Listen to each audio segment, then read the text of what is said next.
Salut les marques, salut les smarts, bienvenue dans Catch Up. Je suis Ringside, vous écoutez le podcast qui transpire le catch. Ici, toutes les semaines, on résume, on analyse les émissions phares de la WWE, Monday Night Raw, SmackDown et le show rouge, noir et or, pardon, le show jaune, NXT. On se retrouve après la grosse semaine WrestleMania. Donc tout ça, on vous l'a couvert dans nos différents podcasts. Donc vous pouvez retrouver ça sur notre chaîne YouTube et sur toutes les bonnes plateformes de podcast. Et vous pouvez aller écouter toutes nos reviews des 2 nuits de WrestleMania, de NXT TakeOver, des pré-shows, etc., etc. En particulier, ce qui va nous intéresser ce soir, c'est NXT TakeOver, pardon. Puisque voilà, c'est historique, on est dans le NXT qui suit NXT TakeOver. Et pour m'accompagner, pour résumer, analyser tout ça, ce bon vieux papy. Comment ça va, papy? Bonjour mes enfants, bonjour Ringside. Ah bah tiens, j'ai botché mon arrivée comme un brave.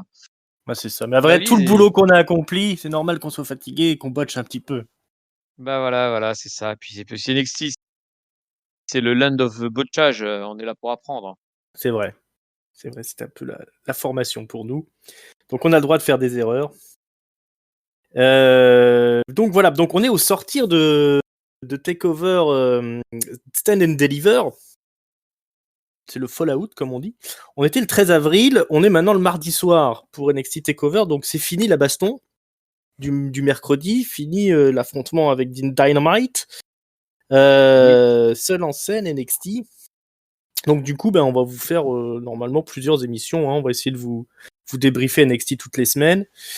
Il y a sûrement Tonton qui va s'occuper de vous parler de Dynamite toutes les semaines aussi. Donc restez à l'affût. Pensez à cliquer sur la petite cloche si c'est pas déjà fait. Comme ça, vous serez averti dès qu'on a toutes ces nouvelles reviews qui sortent, ces nouvelles émissions. Pour NXT cette semaine, alors déjà tout seul face à personne, ça fait quelque chose comme 800 000 et quelques au niveau des ratings. Donc pas le carton qu'a fait Dynamite en parallèle, puisque Dynamite ils ont dépassé le million, plus de 1 200 000 le mercredi. Donc visiblement les fans de NXT ont été regardés voir ce qui se passait du côté de Dynamite, de la All Elite Wrestling. Mais par contre, au niveau d'NXT, il y a eu une montée d'audience. Ils ont gagné 100 000 téléspectateurs, quelque chose comme ça. Mais ça n'a pas encore atteint les sommets. Voilà, on surfe sur l'après-mania. On verra ce que les semaines nous disent au niveau de ces ratings. Mais pour l'instant, on commence dans le noir complet cette émission. Avec des chants NXT évidemment. Et l'arrivée, toujours en grande pompe, du nouveau champion. L'homme qui a réussi à vaincre Finn Balor à NXT TakeOver Stand and Deliver, Karrion Kross, toujours accompagné de Scarlett, qui arrive au ring et qui nous fait une belle promo en félicitant d'abord Finn Balor, en expliquant que c'était un des mecs les plus extraordinaires de la WWE, un des plus grands catcheurs de tous les temps, mais il a réussi à le vaincre. Finn Balor a un peu sous-estimé Karrion Kross. Karrion Kross en a profité. Désormais, c'est lui qui contrôle le show. Il est affamé. Il sait qu'il y a plein de monde, plein de catcheurs affamés tout autour de lui. Mais c'est le plus affamé de tous. Et désormais, c'est lui qui est aux commandes. Et si quelqu'un veut venir le chercher, il a qu'à venir le chercher. C'est lui le patron. Dans l'absolu, je crois que personne ne se présente. Mais en tout cas, c'est Karrion Kross désormais, le patron d'NXT. J'ai l'impression qu'il y a un face turn un petit peu organique du côté de Karrion Kross. Je sais pas ce que t'en penses, Papy. Ouais, alors après je me méfie toujours parce que là on est en période post-takeover où finalement t'as tous les mecs qui ont assuré un peu durant le pay-per-view qui sont un peu acclamés. On le verra tout à l'heure avec l'autre championne. Donc ouais, c'est toujours un peu particulier les lendemains de pay-per-view, comme les fins de pay-per-view, donc je vais pas m'enflammer sur un potentiel face turn ou pas. Mais en tout cas, ce qui est sûr, c'est que, il y a personne qui est venu relever son défi et on se demande qui sera capable, du coup, dans le haut de la carte de NXT pour venir, un peu venir le chatouiller. Ouais, qui est assez crédible pour venir affronter Karrion Kross dans ce roster actuel de NXT? J'avoue que je sais pas trop. À mon avis, on aura un adversaire de transition, hein, juste pour asseoir un peu plus le règne de Karrion Kross, qui j'ai l'impression risque d'être assez long, hein, parce que je pense que c'est quand même un gros projet Karrion Kross pour la suite de Takeover, enfin de NXT. Donc on risque justement de le voir main eventer. Il a pas fait le main event au final de Stead and Deliver, puisque le main event c'était bien Adam Cole contre Kyle O'Reilly. Tout à fait. On a un résumé qui suit de Takeover. Alors c'est le Takeover le plus vu de l'histoire, hein, on nous raconte, parce qu'effectivement c'est passé à la télé, ce qui n'était pas le cas des NXT précédents. Et visiblement le community manager de la WWE a beaucoup aimé NXT, parce qu'il a tweeté beaucoup pendant l'émission. On a tous ces tweets qui sont représentés à l'antenne. De temps en temps, tu as le tweet d'une autre boîte, mais la plupart, c'est comme lui qui oh là là, mais il était bien ce match. Hein. Oui. oui, signé #VVE. Bon, bref, voilà, un petit résumé de tout ce qui s'est passé à TakeOver. On a notamment eu de nouveaux champions tag team, les MSK. Donc c'est Carter et Wesley, je crois qu'ils s'appellent. Un petit peu du mal à choper leur nom. Ouais, je retiens pas encore pour l'instant. Nash, Carter et Wesley, voilà, j'ai le nom sous les yeux. Donc ils ont gagné, c'était un Fatal 4-Way, je crois, le match. Et non, il y avait que 3 équipes. T'as une triple frite alors. Triple frite. Il y avait les Mexicains, les Gato del Fantasma. Et la troisième équipe. Les Anglais, là. Les Anglais. Young Veterans. Grizzly Young Veterans, ouais. Voilà.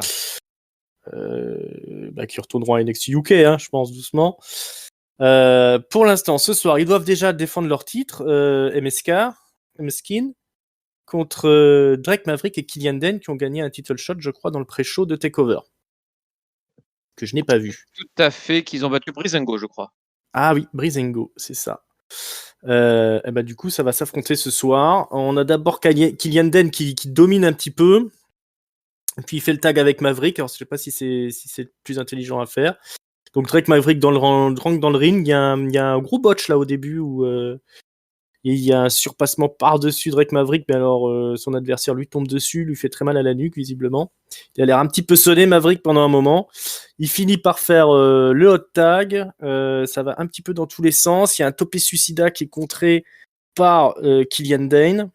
Faut savoir que MSK c'est une grosse équipe de voltigeurs. Les deux ils font des sauts dans tous les sens. Surtout Wesley. Donc, ça va un peu dans tous les sens. Il y a un gros running crossbody à l'extérieur du ring de Killian Dane sur un des deux MSK. Au retour de la pub, c'est Maverick qui domine. Mais le tag finalement est fait du côté des champions. Il y a un joli corkscrew splash pour le compte de 2.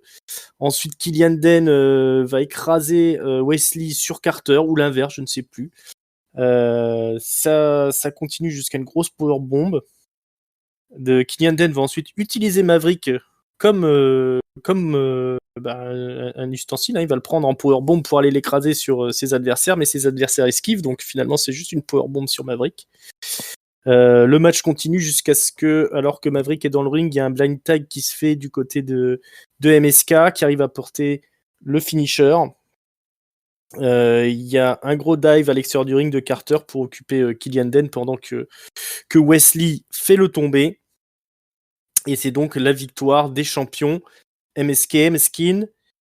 Mais la célébration est de courte durée. Enfin non, eux ils célèbrent tranquillement. Par contre, c'est bien Imperium qui débarque pour attaquer Killian Dane et Drake Maverick.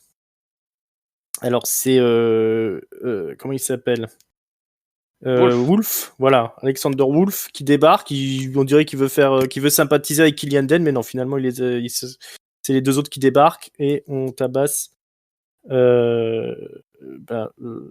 Drake Maverick et Killian Dane. Gros match pour démarrer le show. Et puis Imperium qui se rappelle à nous. Est-ce que ça t'a plu, toi, cette entrée en matière? Moyennement, c'est vrai que l'affiche, elle me faisait pas du tout rêver là pour le coup. Déjà, MSK, même si je sais qu'ils savent catcher, pour l'instant, j'ai encore un peu de mal à les identifier autrement que des gars en tout fluo. Et d'ailleurs, je retiens ni les noms, ni je suis capable de les distinguer. Donc ça aide pas trop pour l'instant. Et puis alors, Kylian Den et Dre Maverick, je trouve que c'est une équipe, enfin, c'est Locard de chez Locard, quoi. Donc enfin, ouais, ça m'a fait super rêver. J'ai trouvé que le match, du coup, d'un parce que à la limite, j'aurais préféré qu'ils se fassent éclater, du coup, Maverick et Dane. Mais bon, après, c'était peut-être pour un opener donner un vrai match. Effectivement, il y a un mouvement au moment où on a peur pour Maverick parce qu'il prend bien l'autre gars sur la gueule. Mais ouais, c'était pas. Je me suis pas méga enflammé, on va dire. Et puis Ouais, bah, la fin, c'est le petit clin d'œil en fait à Sanity, je pense, le fait que Wolf essaie de discuter avec Dane. ah bah oui, c'est vrai qu'ils étaient dans le même clan à une Voilà, mais époque. alors faut le chercher loin parce que du coup, J'avais Sanity, complètement oublié cette il est histoire. complètement Oui. terré, le pauvre. Mais bon, à part ça, voilà quoi. Ouais, voilà. Imperium, j'ai plus envie de les voir eux catcher que Maverick et Dane, quoi. Ouais, ouais, j'ai rien contre Drake Maverick et King Den, mais c'est sûr qu'ils ont fait l'ascenseur entre le main roster et NXT. Et du coup, on sait quand même ils vont jamais faire quelque chose de bien transcendant avec eux, hein, je pense. Donc, est-ce qu'ils bouffent pas du temps d'antenne pour des gens qui auront peut-être plus d'avenir? Ça serait Ouais. vraiment intéressant, voilà, s'il y avait un gros projet Drake Maverick, Killian Den, si ça allait quelque part. Mais bon, là, bah, visiblement, il y aura une rivalité avec Imperium, jusqu'à ce que je pense Imperium parte à la chasse aux ceintures, hein, contre Meskin, les MSK. Mais Et Miskin, Miskin. Meskin, il manque un petit peu ouais, voilà, de personnalité, ces champions. C'est des mecs qui sortent partout. Ils me font penser au Motor City Machine Gun. Je sais pas si tu vois, Oui, qui oui, était bien à sûr. Impact. Ça me fait penser à ça, à leur catch, moi. Ça saute dans tous les sens, ça s'enchaîne, ça s'enchaîne. Mais c'est pas très stiff, quoi. Bon, après, ils ont Euh, fait une belle carrière, les Motor City Machine Gun, au final. Pardon? À Impact. Ils ont fait une belle carrière à Impact, quand même. Ouais, ils ont fait une C'était belle un... carrière à Impact. Ouais, ouais, ouais. Non, non, Mais c'était une des je leur équipes les souhaite de plus cool rester qu'il y a aussi jamais longtemps. fait. Ouais, voilà, s'ils arrivent à faire. Bon, je pense qu'ils vont aller assez loin quand même, du fait de leur. À moins qu'il y en ait un qui se tue dans une de leurs prises à la con. Mais, je pense Ça que va l'eau, quand même. c'est une équipe à suivre. Donc voilà, bon, on espère que ça va être un peu plus enlevé, là, cette rivalité entre Killian Den et Maverick et Imperium. Bon, Drake Maverick, c'est gentil, mais on a aussi. On verra un peu plus tard Leon Ruff. On aimerait bien avoir des vrais gaillards quoi, dans le roster quand même. Dans les vestiaires, qu'est-ce qui se passe? On a Robert Stone qui est accompagné d'Alia. Ils sont là, ils font les cons. Et puis il y a Mercedes Martinez qui débarque. Et elle veut son fric. Apparemment, Robert Stone lui doit du fric. Donc Oui. il dit ça doit faire plusieurs semaines que ça court. Il dit tu me rends mon fric maintenant, c'est toujours la même histoire. Elle étrangle Alia au passage, elle lui met la main autour de la gorge là. Elle fait très bien la fille qui s'étrangle, Alia là. Et puis, il y a une certaine Jessie Kamea qui débarque Oui. et qui vient défier Mercedes Martinez. Elle dit, tu vas te calmer, tout ça. Et Mercedes, elle dit, ah bah, tiens, on va aller régler ça dans le ring ce soir et on aura un match un peu plus tard dans la soirée. Bon, petit segment backstage qui fonctionne plutôt bien, je trouve, pour de la low card. Ah oui, là, c'est la low card. Je suis low card. Alors, je suis senti un peu perdu dans les personnages. Donc, en fait, c'est parce que Jessie et Kamaya, là, et Kamaïeux, Mhm. et Alia, ils font partie du Robert Stone Brand. Ils font partie de Ah d'accord, son. elle fait aussi Les partie deux du sont truc. managés par lui. Et je sais plus contre qui. Tu vois, je commence à perdre la mémoire aussi. Ils avaient recruté Mercedes Martinez en échange de pognon pour aller casser la gueule à je ne sais quelle catcheuse. Et donc, c'est pour ça qu'elle réclamait son dû, Mercedes Martinez. D'accord, c'est pas sorti de nulle part. C'est Alors, pour bien le coup, l'histoire c'est de. pas sorti nulle part, hein. Alors, par contre, c'est la low card de chez low card, comme tu disais. D'accord, bon, bah après, bon, autant Alia, ça fait 10 ans qu'elle est là. Je remarque qu'elle a dû se faire refaire le visage, je pense, ou un truc comme ça, parce que euh, elle a plus le même visage qu'avant. Elle grandit. Mais elle a grandi peut-être, tout simplement. Par contre, Jessica Mea, je vois pas du tout qui c'est. C'est la première fois que je la vois. Elle a peut-être Ouais. fait partie du Medium classique ou je sais pas, mais bon, Non, non, en non, tout cas, c'est une grande volleyeuse, je crois, ex-volleyeuse. ah d'accord. En tout cas, costaud. Elle est costaud. Roderick Strong arrive au building avec sa femme Marina Shafir. Alors il est tout beau en costume, elle aussi, elle est toute maquillée, toute pimpante. On en saura un petit peu plus sur cette histoire plus tard. Je sais que tu adores toi Roderick Strong, donc Ah, c'est mon chouchou, hein. je pense que le Rien que son suspense. arrivée là, ça a transpiré le charisme, son arrivée. On aurait dit Triple H, hein, quand Ah tu ouais, là, c'est débarques en pouf. limousine et tout. Ça va casser la baraque. Allez, on nous remontre Cole versus O'Reilly. Adam Cole, j'allais dire Michael Cole. Adam Cole Baby se sont affrontés dans le main event de NXT TakeOver Stand and Deliver. Alors ça a cassé la baraque, hein, ils ont tout détruit, ils se sont fait du mal au point qu'ils sont sortis tous les deux en brancard. C'est O'Reilly qui a gagné le match. Mais Adam Cole il continue à l'insulter tout du long qu'ils sont ramenés en brancard. Il lui dit t'es fini, t'es une merde, je vais te détruire, je vais en finir avec toi. Aurélie il est un peu stoïque, hein, il dit rien, il est lessivé. C'est peut-être pas fini entre ces deux-là. Malheureusement. Malheureusement, bon, on va tirer encore un petit peu sur la corde. Ah bah Kyle O'Reilly, voilà un mec qui peut aller affronter Karrion Kross. Ah bah moi, ce que je disais soit maintenant pour ce gars-là, soit tu le fais monter, Ouais, soit tu le mets en top babyface. Parce que ouais, là, sinon, il n'y a plus rien du tout à raconter à NXT à part ça. Il a jamais eu son gros méga run solo en tant que top. Donc, ouais. je pense que là, il le mériterait, vu son Mm. parcours de l'année écoulée. Mais hormis ça, et par contre, Cole, bah, du coup, je m'inquiète, quoi, parce que moi, j'espérais qu'il s'éloigne vite d'O'Reilly pour justement laisser l'autre étendre ses ailes. Il commence à venir l'emmerder encore un peu, ça me rassure pas des masses, quoi. Ouais, c'est très compliqué ce booking d'NXT parce que depuis que les gens ne montent plus dans le main roster, une fois qu'ils sont arrivés au top, on sait pas où ils vont, hein. Donc on ne peut que se poser des questions. Là, on a fait le tour de l'Undisputed Era. Je pense que c'est terminé. On va les faire partir en solo chacun de leur côté. Mais est-ce qu'ils vont aller se casser les dents sur Karrion Kross? C'est la grande question. Bon, il reste un Johnny Gargano qui est quand même assez prenable, je pense, pour aller décrocher une petite ceinture qui sert à rien là. Mais Gargano est déjà lui-même chiant, ça fait Mm. lui-même en Lui, il est tourne dans en rond depuis l'impasse. longtemps. C'est ça. Donc, est-ce que l'histoire va se répéter avec le reste de l'Undisputed Era? On verra bien. On vous l'a promis, le voilà, Jessica Mea contre Mercedes Martinez. Alors, Mercedes Martinez est dominée pendant un bon moment. Bon, c'est un match assez court, hein, mais elle est quand même dominée en début de match jusqu'à ce qu'elle réussisse à placer son running knee et qu'elle enchaîne sur son finisher, donc en gros 2 ou 3 gros moves, hein, et elle réussit à faire le tomber sur Jessica Mea. Son finisher, c'est pour la victoire. Ensuite, elle descend hors du ring, elle va chercher Robert Stone et elle lui prend son fric dans une séquence un petit peu malaisante, j'ai trouvé. Et ensuite, elle lance un défi à Raquel Gonzalez. Elle va voir les commentateurs et elle dit Raquel, j'ai vu que tu étais contente, mais maintenant je viens te chercher. Donc, elle se place dans la course au titre, la vétérante Raquel Gonzalez. Qu'est-ce que Ouais, tu as pensé de ce match? Ouais, vas-y.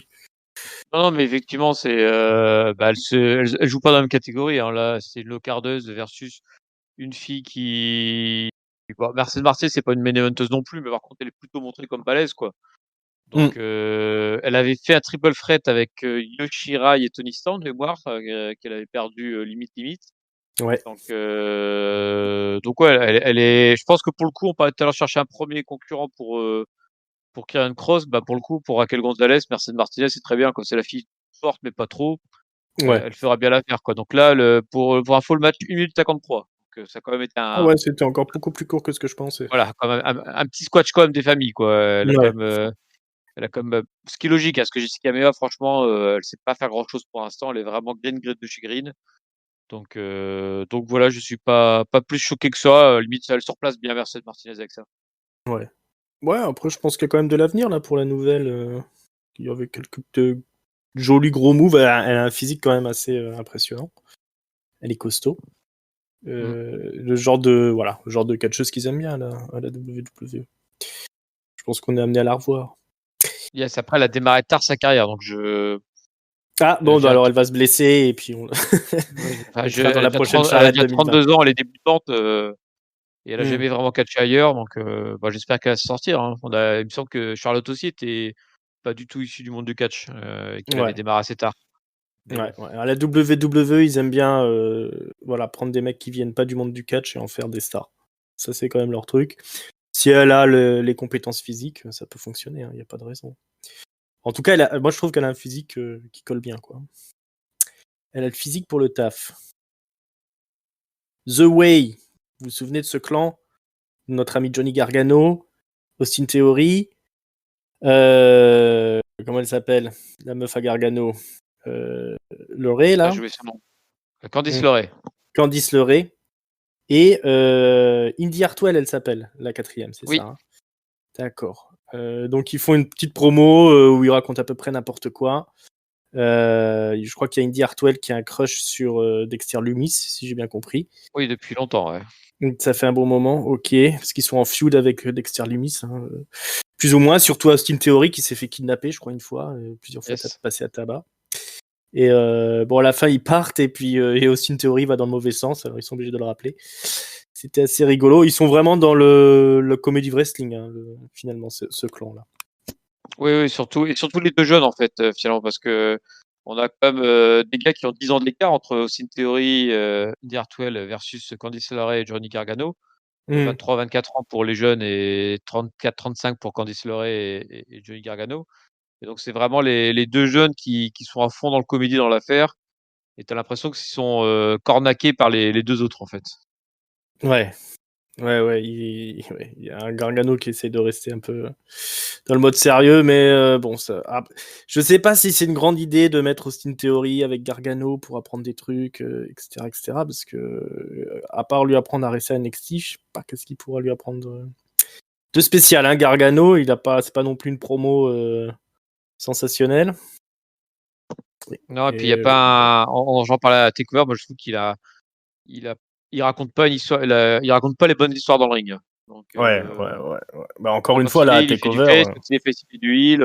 Enfin, il est toujours à côté, un peu à côté de l'histoire, quoi. Ouais, c'est vraiment, il est vraiment en bout de course, Gargano. Alors pourtant, il est hyper talentueux dans le ring. Du moins quand il raconte la bonne histoire. Hein. Mais voilà, c'est ça la Big League.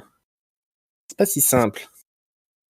On les reverra en main event, hein, du coup The Way, parce qu'il y a un match intergender finalement, avec d'un côté The Way et de l'autre, comment il s'appelle, le gros. Bronson Reed. Bronson Reed, merci. Dexter Lumis du coup et les championnes. Donc Shotzi Blackheart et Amber Moon.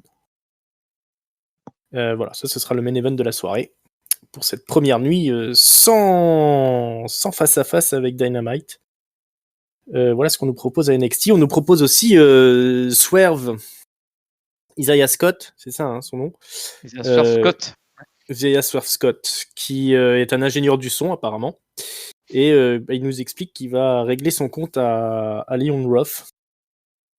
Leon Ruff, c'est comme un peu Lio Rush, mais en moins bien quand même. Donc ça, ce sera le match pour plus tard dans la soirée. Hein. Ils vont régler leur compte, Isaiah Swerve Scott et Leon Ruff, parce qu'apparemment, ils s'aiment pas beaucoup, hein, les deux-là. On les a vus aussi à TakeOver.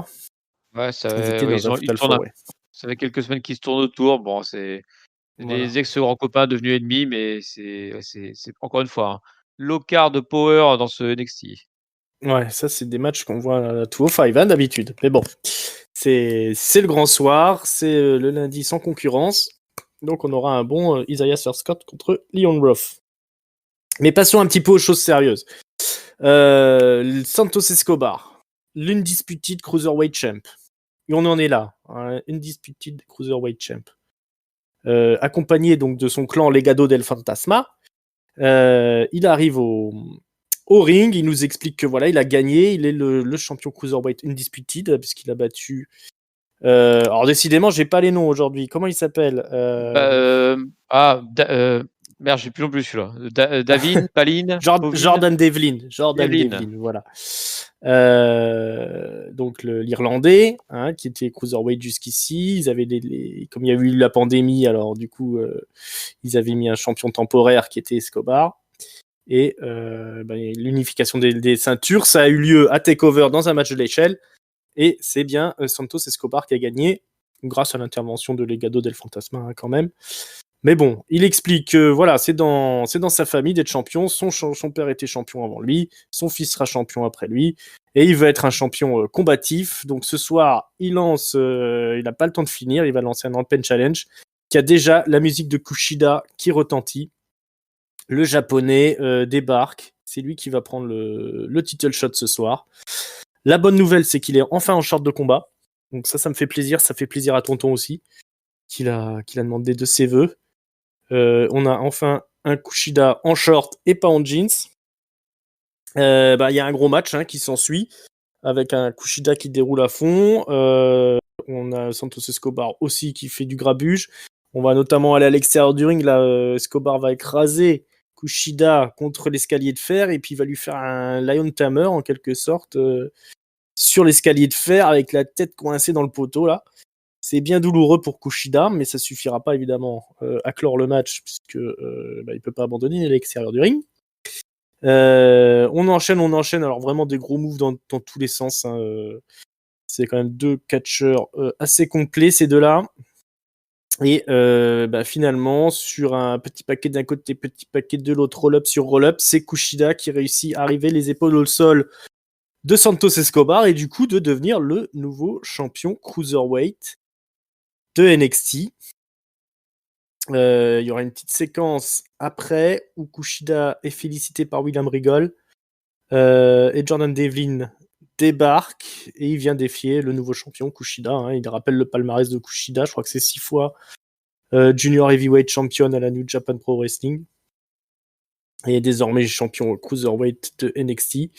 Le défi est lancé, mais comme Kushida parle pas anglais, on n'est pas sûr qu'il ait compris, mais il y aura sûrement un match bientôt entre Jordan Devlin et Kushida. Et donc voilà la défaite d'Escobar après sa grosse victoire à TakeOver. Qu'est-ce que tu as pensé de ce match? Défaite grosse surprise déjà, parce que Escobar qui semblait ultra dominant, qui venait de réunifier les ceintures. Le 2 jours après, enfin une semaine après, vu que c'était en milieu de semaine, il se dit tiens, je vais genre faire un match tout de suite, et puis boum, il paume ce couillon. Il paume. Ouais, alors il fait la même technique que qu'il ait fait à Takeover, c'est renvoyer ses copains. Alors Takeover, il s'en était sorti in extremis malgré avoir renvoyé ses copains. Là, ça lui coûte la ceinture. Le match était pas très bien. Alors malin. j'ai encore un petit peu de mal avec Kushida en face en fait. Je trouve que j'ai du mal avec son catch. Je trouve qu'il s'y prête pas trop. Après, j'ai souvent ce sentiment-là quand je vois des mecs qui font beaucoup de soumission en fait. J'ai toujours tendance à associer soumission avec une technique un peu plus heal. Tu vois, par exemple, un Daniel Bryan, je trouve qu'il fait moins de soumission quand il est face que quand il est heel, tu vois. Il fait plus de mouvements un peu plus impactants quand il est face que quand il est heel. Et là, je trouve que Khrouchtchev a encore beaucoup trop de soumission. Ça me faisait un peu pareil Pete Dunne d'ailleurs, qui est un peu son pendant. Donc voilà. Par contre, je suis content qu'il aille dans cette division Kuchila parce que franchement, je trouvais qu'il servait vraiment à rien depuis qu'il était NXT. Alors il était peut-être juste en période de rodage à enchaîner les quelques matchs comme ça pour ce rodo style WWE. Il avait fait un match que moi personnellement j'avais trouvé insipide à Takeover parce que justement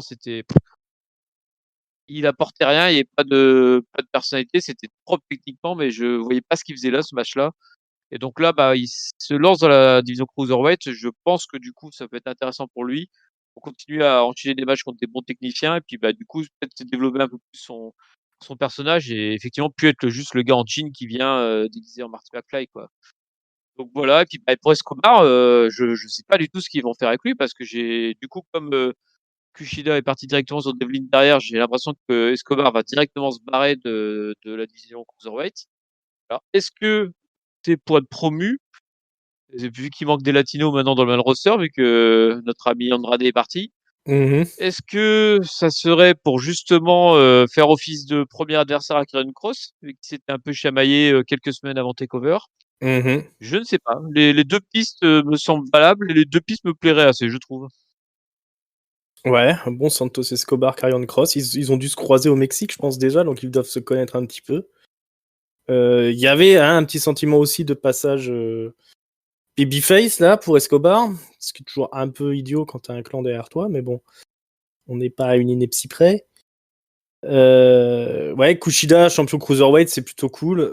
Moi, en regardant le match, j'ai vraiment beaucoup aimé ce match. Moi, je suis toujours un peu dépité qu'on puisse pas voir ça à Monday Nitro, en fait. Je trouverais que ça aurait parfaitement sa place dans la première heure de Monday Nitro, par exemple, pour lever un peu la foule. Là, ça fait quand même 3 ceintures à NXT. Ça, c'est du coup la ceinture nord-américaine, elle sert pas à grand chose. Les mecs, où est-ce qu'ils vont aller avec cette ceinture cruiserweight? Là, il y avait une histoire intéressante avec le fait qu'il y ait 2 champions de chaque côté. Ça, c'est un bon coup aussi de faire débarquer Kushida comme ça direct le lendemain. Mais après, pour la suite, ça risque d'être assez plat quand même. À moins qu'ils volent le show à chaque fois. Mais bon, après, il faut rester dans la limite de taille. Il va avoir des adversaires à sa taille. Kushida, moi, c'est un catcheur que j'aime beaucoup, hein, que j'ai beaucoup suivi à la New Japan, qui a fait des très très gros matchs au Japon. Effectivement, il utilise des soumissions, mais c'est vrai que généralement, c'est un catcheur qui va travailler le bras, par exemple, ou la jambe.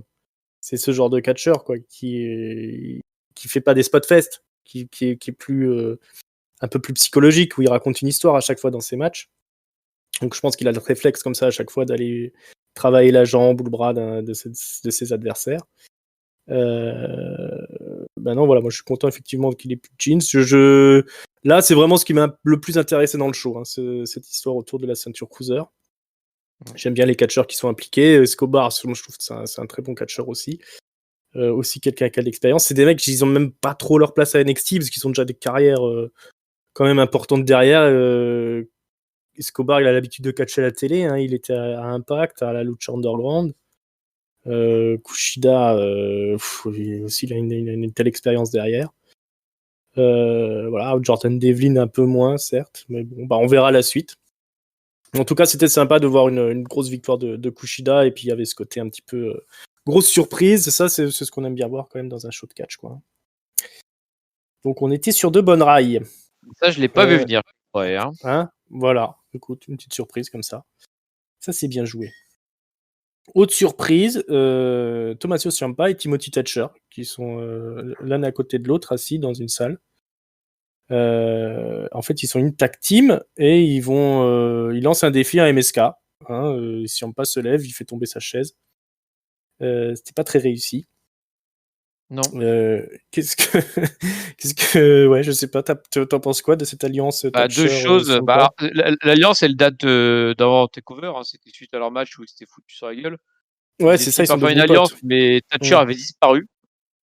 Suite à justement l'arrivée d'Imperium. Alors, il disait que c'était Imperium qui l'avait capturé. Je pense qu'il y a eu certainement un cas Covid ou un cas contact qui fait qu'il a été retiré des écrans pendant quelques temps. Et là, il revient et du coup, on parlait de gars qui tournent en rond. Je vous présente Monsieur Tommaso Ciampa, qui a commencé en tag team, qui a fait à peu près tout, puis qui repart en tag team. Ouais. Il Et se puis casse là, avant la pour fin le des coup, promos maintenant. il se casse avant la fin des promos, il nous fait le riddle là. Et puis pour le coup, je pense pas qu'il encadre. Tu vois, je parlais de Gargano qui encadrait au moins Théorie. Lui, Ciampa, il va pas encadrer Thatcher qui est plus vieux que lui. Donc je ne sais pas trop. Alors peut-être qu'effectivement, voilà, ils vont peut-être permettre à MSK de se faire une première grosse rivalité. Ouais. Mais bon, Ouais, Ciampa, il faut le faire monter, hein. Je veux dire, il a ce qu'il faut quand même pour est-ce faire quelque chose dans le main roster. qu'ils sont capables de monter, il se fait perdre, hein. Bah, c'est ça, hein. Ils ont l'air de s'encrouter à NXT, mais je pense que c'est parce que on leur donne pas vraiment de choix, hein. Là, visiblement, à l'heure actuelle, c'est pas trop la mode de monter de NXT dans le main roster, hein. Il y a un stand-by. Ils sont là plus pour jouer les encadrants avec les nouveaux catcheurs, mais ils ont tellement une position de star du show que tout ça est pas très cohérent, hein. Et Timothy Thatcher, je sais toujours pas pourquoi ils l'ont embauché et qu'est-ce qu'ils vont faire avec, hein. Moi, À je moins de l'aime bien, travailler le avec les... T'aimes bien, toi? Mais tu Ouais, le vois enfin, dans le même roster avec son catch de soumission, là? Moi, il ouais, m'ennuie dans le ring. moi, je pense qu'il fait 1 an, tu vois, 1 an, et puis Mm. où il fait un peu la brute épaisse, qui parle pas trop, puis qui fait des grosses soumissions, qui fait très peur. Puis une fois qu'il a perdu son premier match, il disparaît totalement. Mais il peut, tu sais, t'as toujours des gars comme ça qui arrivent et puis qui semblent imbattables, et puis qui sont ultra violents, puis cas qui se fasse latter par le big babyface, tu mettrais contre Mmh. un Drew, un machin, pour l'occuper pendant 2-3 mois, comme on fait des Kozlov, comme on fait des trucs comme ça, Mmh. et ça fait l'affaire, je pense. Ferait un bon champion Sur du court terme. 24/7. Mmh. Ouais, bah, après il va danser avec un pro. Voilà. Bon, bah, on va voir ce que là, visiblement, ils partent pour aller affronter Miskin, donc on va Mesquine, voir ça. Mmh et ça va être sûrement un bon match quand même. certainement. Les 4 là, dans le ring, ça peut être sympa. Ouais, Thatcher, techniquement, il est fort, mais il m'ennuie, moi, dans le ring, mais c'est bon, c'est pas grave. Ensuite, qu'est-ce qu'on a? Alors, Dakota Kai nous présente la nouvelle championne, Raquel Gonzalez, qui a gagné à NXT TakeOver avec son grand sourire quand elle débarque, là. Ça fait plaisir. Donc, elle revient un petit peu sur sa carrière, hein. Elle nous rappelle son faux départ, la première soirée de NXT sur la chaîne USA, où elle devait catcher, puis finalement, elle n'était pas prête, alors finalement, ça s'est pas fait. Elle s'est beaucoup entraînée. Maintenant, elle est la championne. Elle remercie Dakota Kai qui l'a soutenue pendant tout ce temps. Et elle envoie tout son respect à Io Shirai, qu'elle a battu à NXT TakeOver. Hein, oui, parce que Raquel Gonzalez a battu Io Shirai en main event de la première soirée de NXT TakeOver. C'est l'ère de Raquel Gonzalez qui commence officiellement. Mais là, les lumières s'éteignent. Qu'est-ce qui se passe? Une challenger qui débarque. Et c'est une personne qui avait été annoncée via des spots les semaines précédentes, des petits spots vidéo. C'est Frankie Monet qui débarque avec son petit chien. Alors Frankie Monet, c'est Taya Valkyrie en fait, pour ceux qui connaissent, qui avait, je crois, suivi la Lucha Underground. Elle était à Impact aussi. C'est Madame John Morrison, si je dis Mmh, pas de bêtises. il me semble aussi. Voilà. Et elle débarque au ring avec son jogging de soirée, son petit toutou, car elle vient avec son petit chien, effectivement. Et puis en gros, elle vient défier Raquel Gonzalez. Hein, elle lui dit voilà, bah félicitations, mais maintenant moi je suis là et tu vas me voir assez souvent, je te préviens. Voilà, Raquel Gonzalez, elle lui dit tu ferais mieux de quitter le ring quand même, sinon je t'enfonce ton chien là où on voit pas souvent la lumière. Ah, Et voilà, hein, on fait pas dans la dentelle du côté de Raquel Gonzalez. Et ensuite, attention les yeux, c'est qui débarque? Rhea Ripley et Bianca Belair, et elles sont contentes et elles font la célébration. On voit des photos d'elles quand elles étaient jeunes et elles lèvent chacune leur ceinture puisqu'elles sont toutes championnes désormais. Hein. Rhea Ripley est la championne de Monday Night Raw, Bianca Belair la championne de SmackDown et elles sont toutes les trois pour faire la fête avant la coupure pub. Qu'est-ce que tu as pensé de tout ça? ouais, c'est mignon tout plein, les copines, elles font la fête, gna gna gna. Oh, Bon, elles ont l'air tellement heureuses. voilà, bon après je vais pas non plus, on a eu des segments dans le passé avec des fleurs offertes par Triple H ou par, Stephanie McMahon. C'est des petits cadeaux faits, aux fans des Feel Good Moments. Comme je disais, tout le monde est un peu face après un takeover. On a eu le Mm. cas avec Karen Cross, un peu avec notre ami Escobar. Là, pour le coup, je me demande si elle n'est pas vraiment en train de le devenir, Rachel Ouais. Gonzalez. Parce que, mine de rien, les filles qu'on lui propose pour la suite, que ce soit Mercedes Martinez qu'on a vu en début de show, ou Monet, je sais plus comment on prononce, Mm. pour le coup, ça a l'air d'être plutôt des vraies heels. Donc, je pense Mm. qu'effectivement, là, on va peut-être se passer vers le face turn, comme tu disais, organique de tout à l'heure. Ouais. Par contre, Frankie Monette, là, je sais pas, personnellement, j'ai jamais vu catcher, donc je ne sais pas ce qu'elle vaut. Mais je trouve qu'elle a un physique particulier, là. C'est un peu, j'ai envie de dire, à la Tamina, là, tu sais, l'espèce de cube. Bum, bum, Mm. bum. Je sais pas, du coup, elle est un peu powerhouse comme style ou. Un peu. Écoute, les fois où je l'ai vu catcher, moi j'ai rien trouvé de très convaincant. Ouais, donc c'est plutôt. Ouais, elle est costaud quand même. Hein. Donc c'est. Je pense que ça va jouer en sa faveur dans un affrontement comme Raquel Gonzalez, qui est quand même sacrément costaud aussi de son côté, mais plus affiné, on va dire. Oui. Euh, je. Oui, c'est pas vraiment quelqu'un que j'attendais beaucoup, hein, Taya Valkyrie. Mais je sais qu'elle a beaucoup de fans, donc on verra ça pour la suite. C'était voilà, grosse carrière dans l'indie. Maintenant, on sait ce que ça vaut une fois qu'on arrive à la WWE, donc là, on va juger sur pièce, hein, honnêtement. Attendons de trop voir. m'avancer. Voilà, je vais pas trop m'avancer. En tout cas, elle a un joli petit toutou. Hein, c'est très mignon. Ah ça, on l'a beaucoup, ton chien. Hein. Voilà. Faudra pas qu'elle vienne sans le chien. D'ailleurs, c'est bizarre qu'il arrive à garder son calme comme ça au milieu du bordel. Bah, il est bien dressé. Hein. Il est bien dressé, tout simplement, c'est ça. Ouais, voilà, Raquel Gonzalez, magnifique avec son sourire, ça fait une très bonne babyface, hein, évidemment, donc pourquoi pas rester sur cet alignement. Puis elle a gagné clean. Hein. Ouais, ils ont du mal à garder les gens heal, hein, je trouve, à NXT, quoi, mine de rien. Parce que Rhea Ripley, elle devient championne, elle devient face. Yoshirai, elle devient championne, elle devient face. Raquel Gonzalez, elle devient championne, elle devient face. Elles sont un peu trop contentes, les filles, et un peu trop contentes pour elles, et du coup, bah, t'as tendance à les. Là encore, les trois là, qui étaient là ce soir, à l'origine, il y a bon, si Bianca Belair était passé face depuis un bout de temps, mais par contre, les deux autres étaient plutôt récemment heal. Et puis tu les vois super contentes avec des grands sourires. Bon, bah, Ma foi. c'est. Ouais, alors Après, voilà, après. c'est l'école de développement, hein, NXT. Donc Alors, cette célébration-là, moi je comprends que ça peut plaire à certains fans, mais pour la première soirée, sans concurrence, je trouve que ça tue un peu le rythme du show. Et puis pour les gens qui venaient découvrir peut-être NXT, je sais pas si ça leur parle vraiment de voir ces 3-4 choses-là célébrées ensemble, parce que de toute façon, on les reverra plus, quoi, Rhea Ripley et Bianca Belair. Ça aurait pu être plus court, hein, honnêtement. Ou je sais pas, une vignette où on les voit faire la fête, mais enregistrée, quoi. Là, les faire venir dans le ring pour faire ça, c'est du fan service. Fan service, voilà, comme on dit. exactement. Pas un très bon point. Pete Dunne nous fait une petite promo où il nous dit qu'il va aller chercher le champion.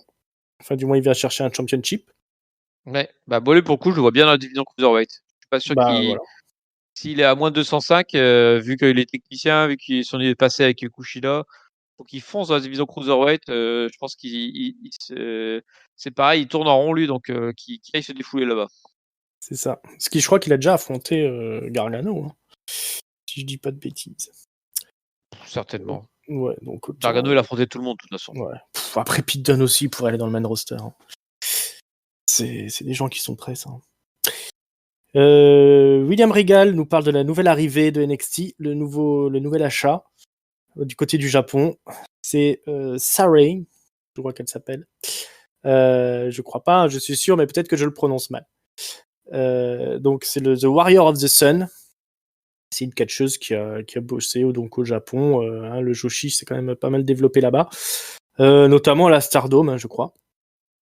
Donc bah voilà, hein, on a eu Asuka, on a eu Io Shirai, Kairi Sane, voilà, tout ça, ça a bien fonctionné. Pourquoi ça fonctionnerait pas pour Sarray? Donc il y a une belle réputation derrière elle. Ouais, bah ils font les recrutements des tops. Enfin après, je sais pas si elles sont toujours au top au Japon au moment où elles partent, mais globalement c'est à chaque fois qu'ils ont des gros noms à chercher, ils vont au Japon quoi. Là, pour le coup, Ouais. ils prennent plutôt du gros niveau à chaque fois. C'est vrai. Bah, c'est une bonne école, hein, le Japon, forcément. Donc, il n'y a que la All Elite Wrestling qui vient acheter les nazes, quoi. Mais les WWE, elles prennent le haut du panier. Bon, bref. Les restes. Voilà, ils prennent ce qu'ils peuvent. Hein, elles sont pas gratuites. Pourtant, ouais, elles doivent pas être très chères, les japonaises non plus. Hein. Mais bon, chacun son choix. Alors, Roderick Strong, qu'on avait vu arriver avec son nouveau style, là, tout propre sur lui, avec sa femme. Et ben, il arrive dans le vestiaire dans le bureau de William Regal, et ni une ni deux, il baisse un petit peu la tête, puis il lui tend une enveloppe, et il dit ben voilà, je suis fini.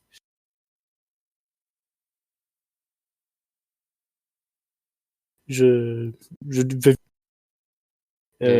Bon, Regal, il a dit bon bah écoute, si jamais t'as besoin d'un job, contacte-nous quand même, on te trouvera bien un truc.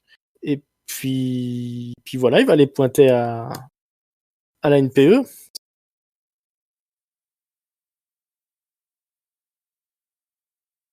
Ce bon vieux de Rodrigue. Ah bah Bien bon, apparemment il y a une histoire de AD.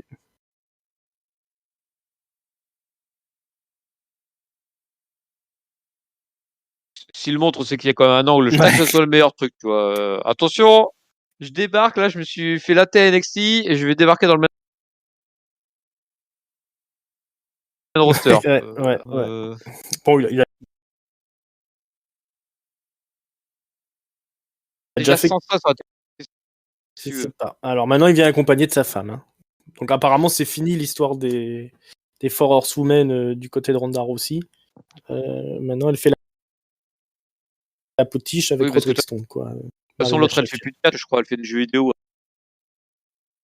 truc Ah comme bon, ça. elle a laissé tomber plus mal, hein, parce que ça allait pas bien loin.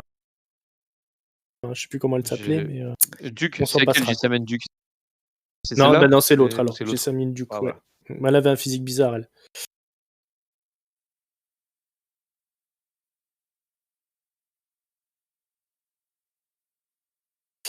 Elle devait fumer du crack contre Four Horsewomen, mais c'est pas grave, hein. Non, bah, vu le niveau, franchement, on va pas s'en Hein, plaindre, hein. voilà, hein, on a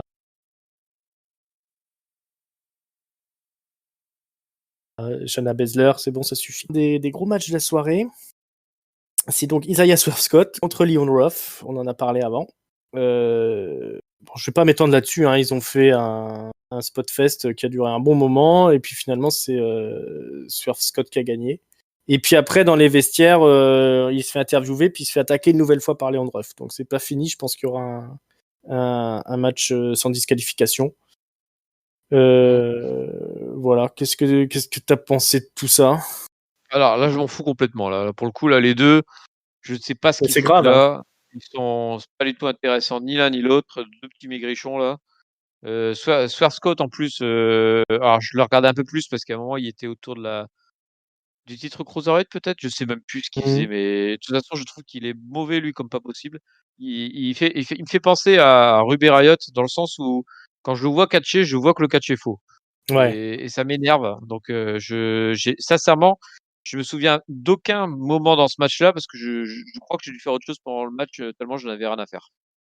Ouais, non, mais c'est. Ouais, alors moi j'aimais bien Isaiah Swerve Scott au début, mais effectivement, comme tu dis, il a ce catch de Spotfest où il n'y a rien qui est crédible en vérité.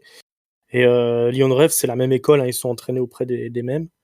Donc ça, effectivement, ça fonctionne bien dans l'indie. Si vous avez jamais vu des matchs comme ça, ouais, vous allez trouver que c'est impressionnant.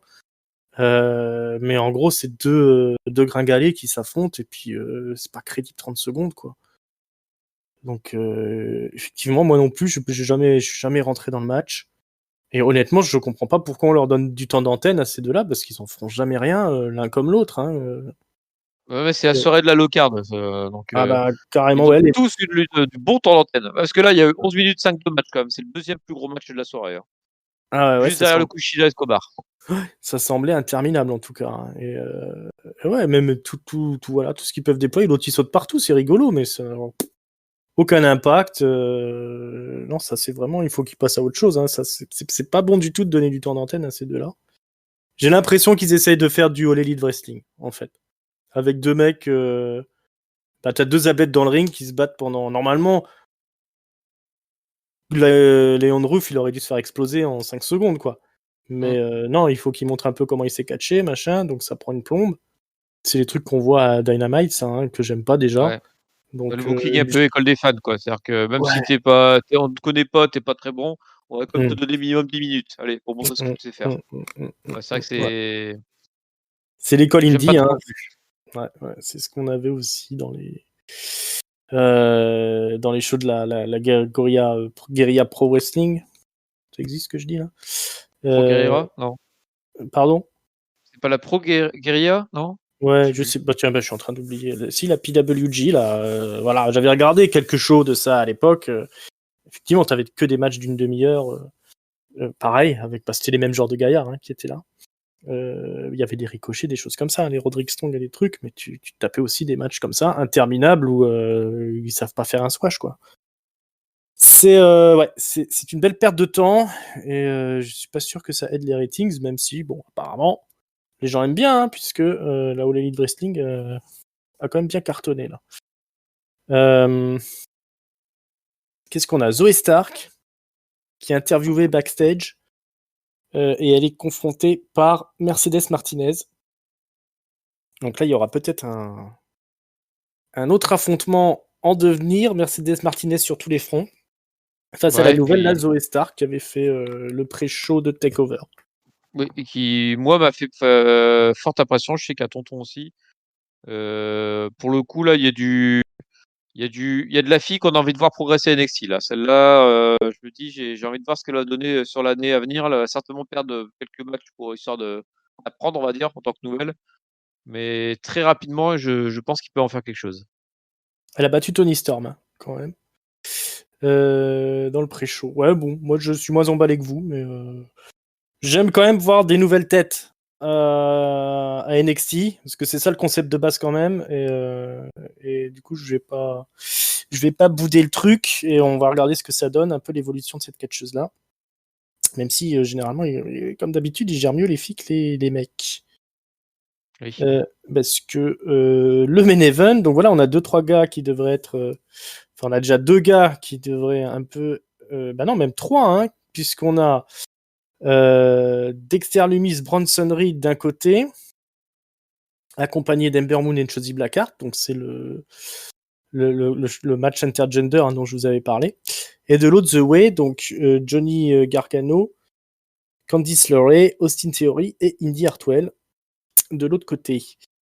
Voilà, ouais, comme je disais, Dexter Lumis, Bronson Reed et Austin Theory, normalement, c'est les mecs que tu devrais être en train de travailler à fond, quoi. C'est les mecs qui devraient être peut-être pas dans le main event, mais au moins faire les openers, les trucs comme ça. Là, ils font les cons. Bon, ils sont dans le main event, mais ils font les cons. Oui. Donc, ça, c'est pareil, j'ai pas réussi à m'intéresser au match. Ce que j'ai cru voir, c'est que Indy Hartwell, donc il y a un crush sur Dexter Lumis à un moment, elle fait semblant d'être dans les pommes. Et Dexter Lumis, ben, il va la prendre dans ses bras et la ramener jusque dans les vestiaires. Elle est contente, elle fait un petit clin d'œil à la caméra, elle a réussi son coup. Et puis le match continue et au final, c'est Bronson Reed qui fait le tombé et qui gagne le match, hein, après un gros splash, il me semble. Ouais, après que tout le monde soit passé sur le pauvre Austin Theory. D'accord, il s'est mangé tout le monde. Ok. Ok, Et le ok. clown de service à mort, Austin Theory, là, dans ce C'est match-là. vrai, ouais, bah, il s'était fait toper par la brigade, je crois qu'il paye le prix encore pendant un moment. C'est dommage parce que je trouve qu'il catche super bien et qu'il a un physique quand même qui fait Bah, le lui, job. il a un physique de main roster, effectivement. Bah voilà, bah, il était à WrestleMania hein, l'année dernière, il l'avait appelé en catastrophe, Mm. mais bon, il s'est fait toper par la brigade juste après. Bon, du coup, qu'est-ce que tu as pensé de ce main event, moi qui m'a passé au-dessus hein, complètement, c'est vraiment pas ce qui m'intéresse, ce genre de choses. Alors, je vais en fait, si j'oublie que c'est le main event, au final, Mmh, j'ai passé un bon moment parce que m'ont fait ils m'ont fait assez rire, ces couillons à faire leur truc. C'est pas. Mais par contre, tu vois, c'est ça le problème, c'est que c'est le main event et ça me fait marrer, tu vois. Donc, ouais. je sais pas si c'est vraiment la bonne chose. En plus, il y a plein de gars que j'aime bien dans ce match-là. Moi, j'aime bien Austin Theory, Bronson Reed, Ember Moon, Dexter Lumis. Voilà, pas mal que j'aime bien. Euh, mais bon, est-ce que c'est censé être un main event? Alors, ça a duré comme 10 minutes, hein, donc Mmh, la farce. la gaudriole. La gaudriole. Bon, après, je me dis aussi que des gars comme Austin Theory et Indy Hartwell, bah, ils apprennent aussi le métier, à faire de la Mmh, comédie, à faire du catch, à faire un peu de tout. Voilà, ça dépend. En fait, si je prends dans le sens, c'était une leçon d'apprentissage à faire un petit peu de main event, un petit peu de blague, un petit peu de tout, bah, ça passe, tu vois. Après, si je me dis, c'est un show de catch, nanana, il faut que le main event ce soit le top de la soirée, bah là, on n'y est pas parce que bah, c'était un truc intergender avec la moitié des catcheurs qui font les comiques. Mais bon, par contre, il y en a un qui m'inquiète, moi, c'est Dexter Lumis. Hein. mmh, Je trouve que il fait rien en fait. Ça fait longtemps qu'il fait rien mmh, et quand il est dans le ring là, bah, il fait juste le bouffon à jouer avec Austin Theory et Indy Hartwell. Quand il avait eu la bataille royale là, pour la qualif pour Takeover, bah, il était resté tout du long sans bouger jusqu'au mmh. finish. À Takeover, il se fait éliminer le plus rapidement, je crois, parce qu'il rentre et il sort quasiment tout de suite derrière. Alors soit ils savent pas comment le booker parce qu'il a vraiment un physique un peu particulier par rapport aux autres. Il a un statut un peu comme Karrion Kross finalement, qui est deux mecs Mmh. que tu peux pas faire trop perdre tout ça. Mais sauf que lui, bah, du Il coup, gagne il pas. fait rien. Il se Mmh. bat pas, il gagne pas, enfin, il fait rien. Donc, je ne sais pas à quoi ça sert de le garder dans NXT pour en faire ça. Mais en même temps, s'il monte et qu'il fait la même chose, bah, je vois pas non plus ce qu'ils vont en faire, quoi. Donc, je m'étais dit, ils vont peut-être le ramener dans un truc à la Wyatt, tu sais, genre, en tant Mmh. que tu le gardais en tant que bodyguard de Wyatt, ça permettrait, bah, qu'il fasse pas grand-chose, mais qu'il puisse être impressionnant quand on lui demande d'être impressionnant. Mais par contre, je sais pas ce qu'il apprend là, vu qu'il catche jamais. Je m'inquiète Bonne vraiment pour lui. question. Ouais, je sais pas non plus où ils veulent en venir. C'est assez bizarre d'avoir un personnage de psychopathe, mais là pour, faire la rigolade, quoi. Je sais pas si ça peut aller loin. Effectivement, il montre vraiment rien dans le ring. Comme tu dis, il fait rien, en fait, quand il est là. Ouais, je sais pas. C'est un mec qui a une carrière quand même déjà, assez longue à Impact. Quelques années, il a affronté Kurt Angle et des trucs comme ça, hein, à l'époque. Il est revenu ici, mais ils ont pas l'air de savoir quoi en faire. Et c'est le gros problème d'NXT, je sais pas, ouais. Qu'est-ce qu'il apprend? Parce qu'il reste bloqué en plus sur son personnage, qu'il avait déjà quasiment le même personnage à Impact, il y a des années. Mmh. Ça évolue pas et puis voilà, ça n'a pas de sens, c'est bizarre. Il était encore intéressant ses débuts NXT, hein, mais là, il a Bah fait ouais. enchaîner une feud avec Cameron Grimes qui était Mmh, totalement inintéressante. Et derrière, il tourne à faire le bouffon avec les Gargano. Donc ça fait comme des mois maintenant qu'il fait plus rien du tout, quoi. Donc mmh. ouais, je sais Généralement, pas. ça finit pas bien, hein, ces carrières-là, hein. Il va peut-être retourner dans le tréfonds, mais bon, on verra, c'est pareil, on va attendre, voir ce qui se passe. J'avoue que j'aime bien Indy Hartwell, moi. Je la trouve mignonne, en fait, je pense que c'est tout. Mais Et bah, là, elle a elle est l'air là pour d'apprendre aussi. apprendre, hein, celle-là. Donc Ouais. Mmh, elle, pour le coup, je comprends qu'elle soit, avec les Gargano et compagnie pour, bah, apprendre les bases, mmh. en fait. Ouais, c'est ça, sorti de nulle part comme ça. Non, puis elle a un physique aussi costaud, mine de rien, donc Oui, elle est assez grande, hein. ouais, Assez grande, assez élancée, hein. ouais, c'est ça. Ça peut le faire aussi, je pense, pour elle. Même si je comprends rien non plus à cette romance-là avec Loomis, mais bon. J'ai peut-être pas vu assez d'épisodes, hein, faut dire. Donc non, mais ils avaient fait des ouais, effectivement, ça fait un bout de temps qu'ils jouent là-dessus, notamment quand ils avaient tous été chez le psychologue où elle montrait qu'elle fantasmait à mort sur lui, mais bon. Mmh. C'est Ouais, pas bah, c'est tout ce qui tourne autour de Zoé, c'est pas c'est le fond du panier, hein, c'est pas non plus, ouais, c'est loin ouais, d'être et pourtant passionnant. ça fait le main event. Oui, bah, mais c'est le main event d'un NXT qui était dédié à l'Holocard, donc je trouve qu'il est Voilà, totalement adapté. c'est pas faux, c'est vrai. Mais ils étaient quand même à NXT TakeOver, quoi. C'est pas comme si on leur avait donné une séance de rattrapage, quoi. Mais Oui, bon, c'est vrai. je sens quand même la volonté de faire un peu de la copie de Dynamite, en faisant de la Avec des main events gaudriole, des pourris. trucs, ouais, des main events pourris, des trucs rigolos, on se prend pas au sérieux, et cetera, et cetera. Alors ça plaît à beaucoup de gens, mais alors moi c'est pas du tout ma tasse de thé, hein. Heu, Bah, du coup, on va passer au mot de la fin de ce show en demi-teinte, j'ai envie de te dire. Le top flop note, mon bon papy? Ouais, c'est assez compliqué, hein, c'est assez compliqué, mais je pense que nos auditeurs l'ont compris quand on a au fur et à mesure qu'ils entendaient la review, il y a quand même, beaucoup de choses, vraiment pas terribles parce que c'est du fond de carte, en fait, qui nous a Mmh, été présenté. Hormis le Kushida Escobar, tout le reste, c'est du fond de carte, en fait. mmh, Heu, mmh, mmh, Drave Maverick, Killian Dane, Jessica Maia, Isaiah Scott, Leon Ruff, The mmh, Way, enfin bref, c'est fond de carte, quoi. Donc je ne sais que dire. Je vais me réjouir, de la vie dans la Cruiserweight Division avec, mmh, Kushida qui débarque. Peut-être, je l'espère, hem, ah putain, Pete Dunne qui va débarquer aussi. mmh, Donc je vais donner mon top dans cet espoir-là, d'avoir une division Cruiserweight qui vit après avoir fait un bon match à TakeOver. voilà. Je me réjouis que cette division-là, elle prenne les bonnes personnes et puis les utilise. Donc ça, c'est déjà bien et je suis content que Kushida arrête de tourner en rond. Mon flop du coup, je ne sais pas. Si je le donnais sans souci à Scott contre Ruff parce que, en fait finalement, faire en sorte que je ne regarde même plus la télé tellement c'est chiant, Mmh, tellement j'ai pas envie de les voir, bah, c'est totalement contre-productif. Si j'étais abonné, USA Network, mmh, j'aurais zappé. Voilà ce que j'aurais fait. voilà, mais c'est vrai. Bah oui. Mmh, mais Et bon, du coup ma note, bah, je je donne un 2 quand même. Je peux pas descendre plus bas parce qu'au final, il y a quand même eu un match cruiserweight qui était de bon niveau et le main event, bah, il m'a quand même fait décrocher un petit sourire, donc je vais pas non plus totalement laisser arrêter.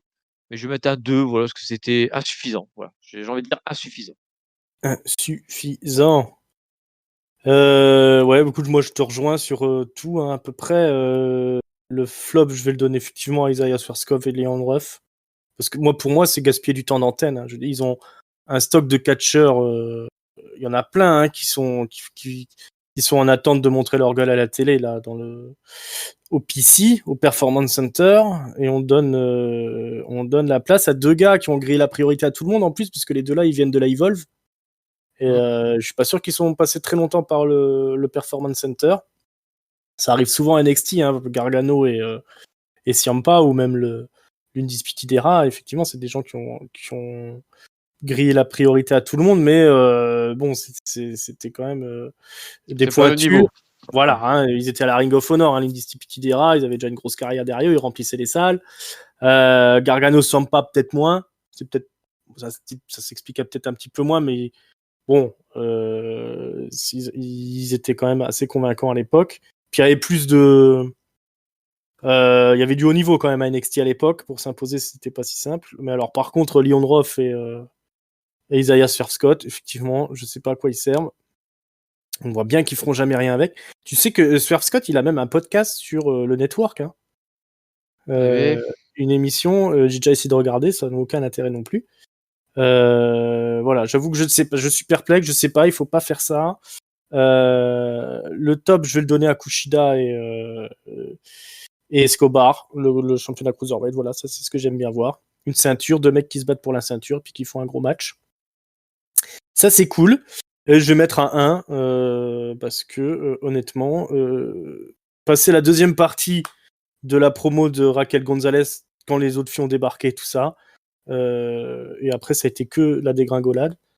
Je vois pas comment ils comptent espérer avoir plus de téléspectateurs la semaine prochaine avec un contenu aussi pauvre, quoi. Faites, je sais pas, faites un spectacle qui pète un petit peu, pas le fond de là, on se croirait à 205 Live, quoi, hein. Ouais, et puis un Honnêtement. lendemain de Takeover, en plus, Ouais. c'est étonnant qu'ils aient vraiment mis que le fond de carte, quoi. Ouais. Enfin, Lendemain de Takeover, lendemain de Mania, premier soir où il n'y a pas de concurrence en face, c'était le moment de frapper un grand coup, quoi. Là, t'as des filles qui font une célébration autour de leur ceinture, dont 2 qu'on ne reverra plus jamais. Donc pour ceux qui n'ont jamais suivi l'émission, ça n'a aucun sens. Et derrière, t'as de la gaudriole et 2 cruiserweights qui se... moins que des cruiserweights, hein, 2 gars qui ressemblent pas à des catcheurs qui s'affrontent pendant un quart d'heure. C'est vraiment zéro, hein. Donc voilà, carton rouge aux choses jaunes. Pour ma part, on donne l'avis de tonton? on donne l'avis de tonton, tout à fait.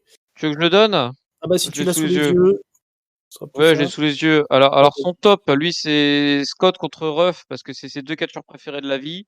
Son flop, c'est Kushida et Escobar, parce qu'il n'aime pas les luchadors de merde et les japonais à la con. Non, je déconne, je déconne.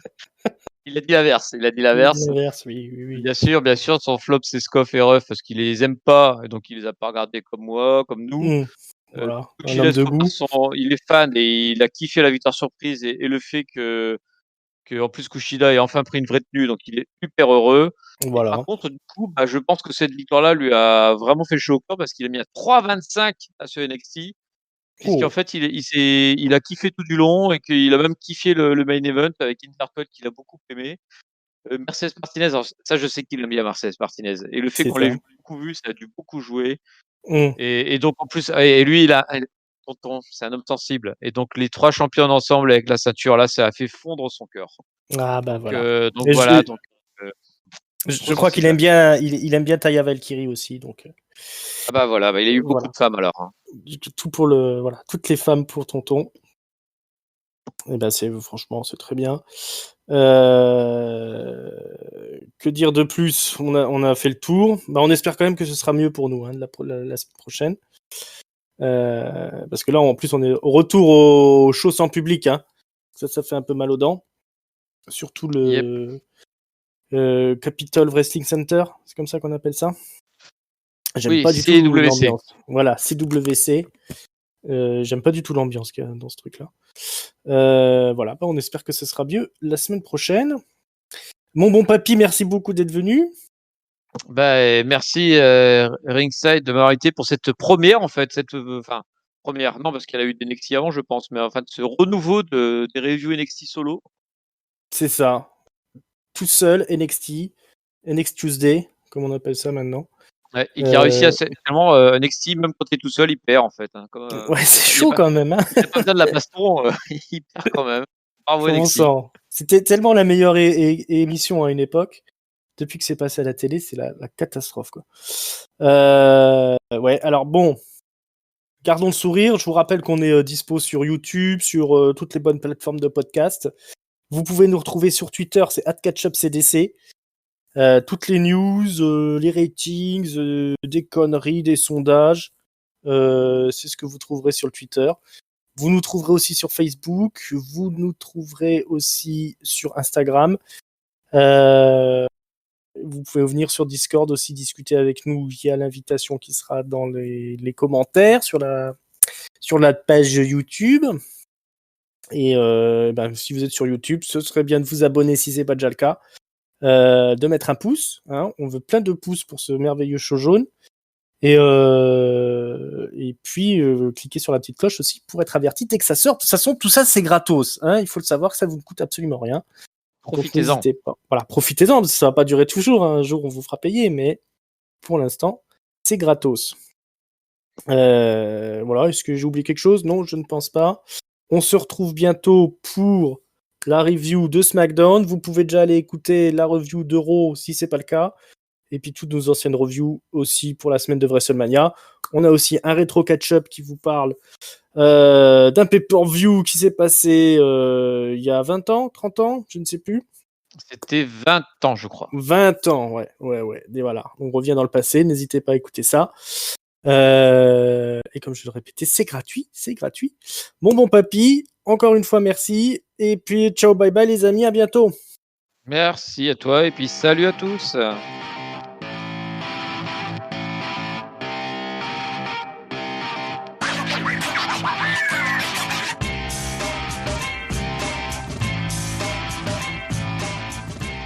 Alors, est-ce qu'Eva Marie va débarquer au prochain NXT?